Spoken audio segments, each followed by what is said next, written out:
Hey everybody, my name is Shannon and I work with the ShipShape AZ team, and this is Melissa and I am from ShipShape PA. We are both health fitness specialists, and we are here to talk about SMART goals with you all.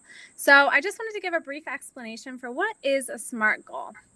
So basically, your SMART goal is going to be a carefully planned and clear goal.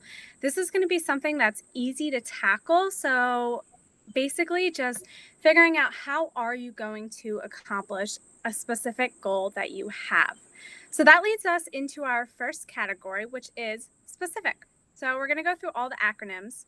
First one, like I said, specific. So basically, this is going to be a goal that is narrowed down. So basically picking out, what is it that you want to do, and then narrowing it down to one specific goal. What is going to lead you to accomplishing that goal? right. And so a perfect example of this would be instead of just saying, I want to be healthier, a good example would be maybe picking one subtopic of that. So, what we're going to use today is the example of incorporating more water into your day to day. So, that's kind of our specific goal that we're going to try to work towards throughout this whole acronym for the SMART goals. Awesome. So specific was our first one. Our next one is going to be measurable. So when deciding what your goal is, for example, if you're going to pick water as your goal, you want to figure out how you're going to measure that. Are you going to be able to track it?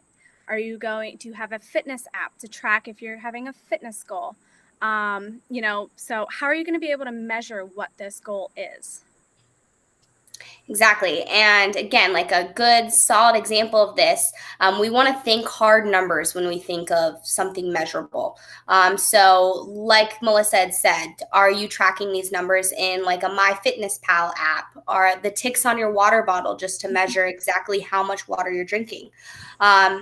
And so when we're creating this, we want to have kind of a solid number too that we're trying to hit. So an example would be I would like to hit 120 ounces of water each day. Boom. Yes, that's an awesome example. So our next section is going to be achievable. And so we want to make sure that our goal is challenging, but it's possible.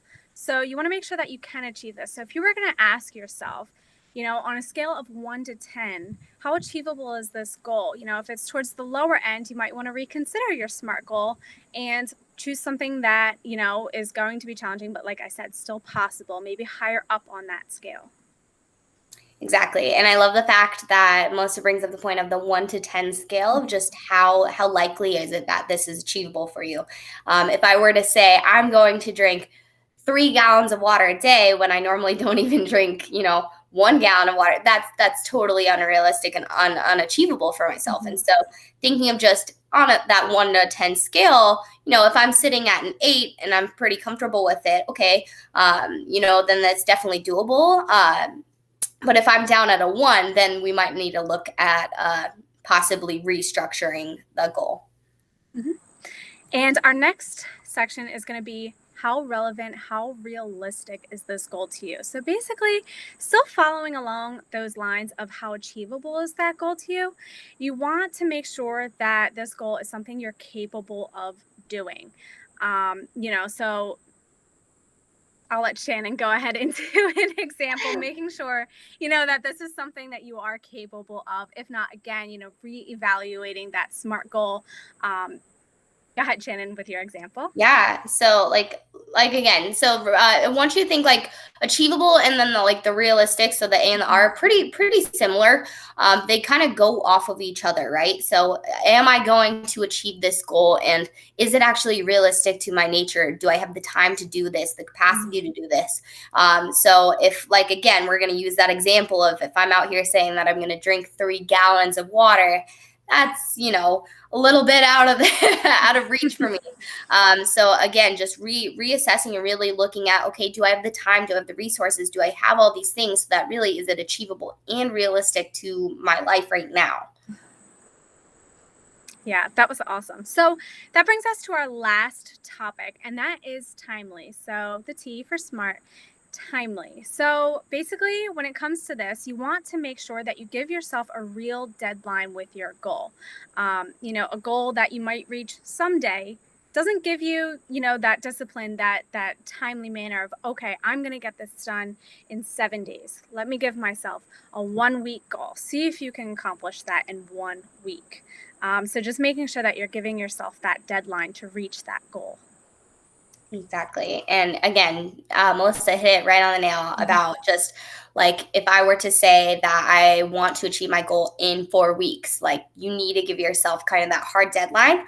Because otherwise, if we don't exactly have a timeline on it, how do we know if we're ever going to actually achieve it? We'll just keep pushing it back and pushing it back. And so you want to give yourself kind of that timeline structure to follow so that it really helps you kind of stay on track to hitting the goal.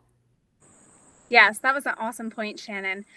So that brings us through all of our SMART goals. And if you guys have any questions or need help, figuring out that specific goal and how to really plan out how you're going to accomplish that goal, you can always email our ShipShape email.